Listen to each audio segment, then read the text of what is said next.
Carson City is a role selection and worker placement game for 2 to 5 players by Xavier. To begin the game, give each player 3 cowboy meeples in their color, 1 road, all the property tiles in their color, 1 revolver, and 15 money. Put each player's round marker in a randomly selected order on the turn order track, and also at the beginning of the scoring track.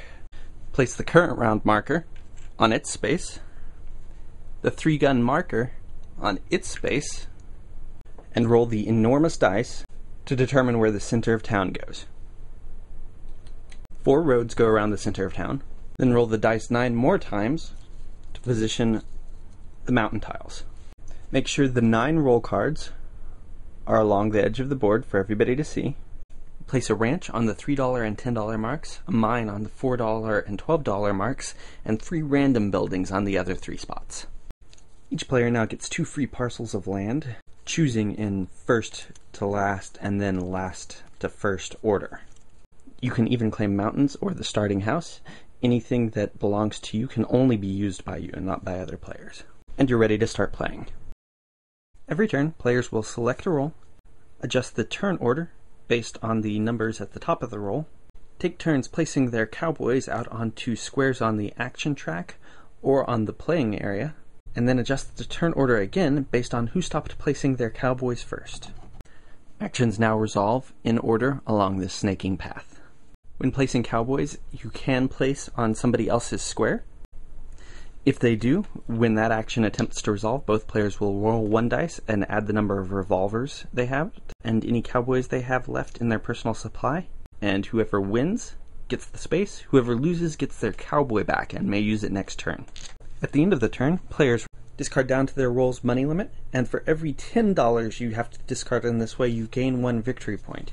You can even discard extra if you would like to meet that. Turn the rolls to the side of the board.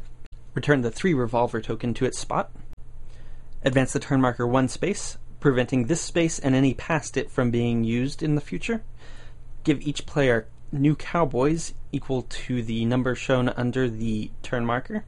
Slide all the buildings down and fill in the empty spaces with new ones at random from the bag.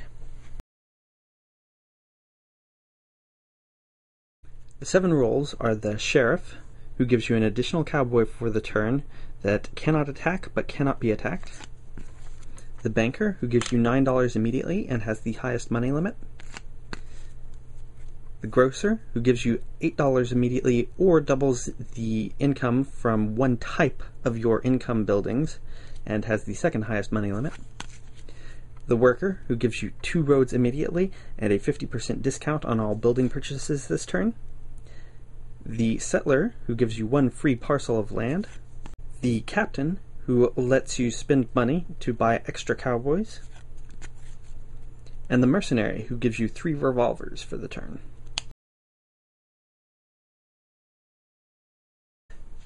This space gives $4 to every cowboy that is placed there. There is no fighting on this space, so any number of cowboys may be there. This space gives the player a 3 revolver token until the end of the turn. This space gives a player 3 free roads.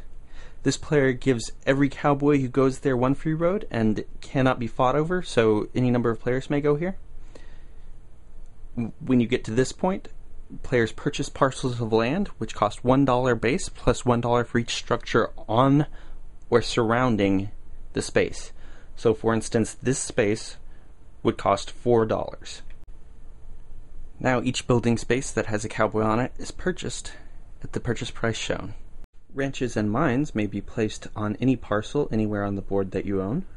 All other buildings must be reachable by road, and you can and must build a house when you build this building.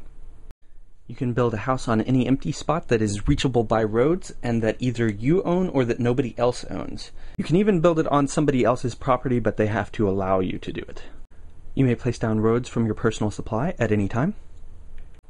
When placing a road, you have to connect to prior roads, and your new road will reach any of the 6 spaces around it. And you do not have to build your buildings immediately if you cannot or do not want to. You can hold them to build later. Then we continue on with the actions. This space gives you $2 for each parcel of land you own. This space gives you 2 for each gun you have. This space lets you roll the dice and get that many dollars. And when we get to this space, all buildings that produce income do so based on their independent rules. Players can place their cowboys on top of other players' buildings, and if successful, they will steal half the money from that player that building generates. Winning this space gets you 1 victory point for every 2 parcels of land you own. Winning this space gets you 1 victory point for every 2 guns you have. This space gets you 1 victory point for every single income-producing building you have. This space allows you to spend $5 for 1 victory point as many times as you would like, and these spaces do something similar for lower dollar values. A ranch can be built in any open space you own, gives you a revolver token when you buy it, counts as a house itself, and gives you 1 tier of income for every empty space next to it. Diagonal spaces in this game do count as adjacent. The mine can be built on any empty space that you own, gives you 1 revolver token when you build it, and advances 1 tier of income level for every adjacent mountain. The bank gives you 1 tier of income for each adjacent house and each mine you own anywhere on the board. The drugstore similarly gives you 1 tier of income for each adjacent house or ranch you own anywhere on the board. The hotel has a flat 6 income and counts as 2 houses itself. The saloon gives you 1 tier of income, which is a very large tier, it's 5 at a time, for each adjacent house. The prison gives you no income but gives you 2 revolver tokens. And the church gives you no income but counts as a house itself and prevents all fights on adjacent spaces.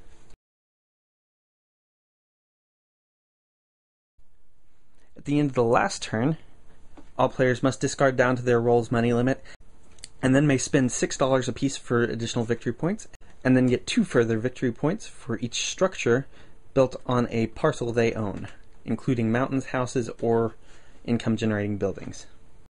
This game has a lot of variants, including a river on the backside of the board, different rolls, and a variant to remove the dice and instead give players chips, which they can expend over the course of the game during duels. I don't mind the dice so much because taking a chance based on probability every once in a while doesn't bother me, but a lot of people will prefer the token variant.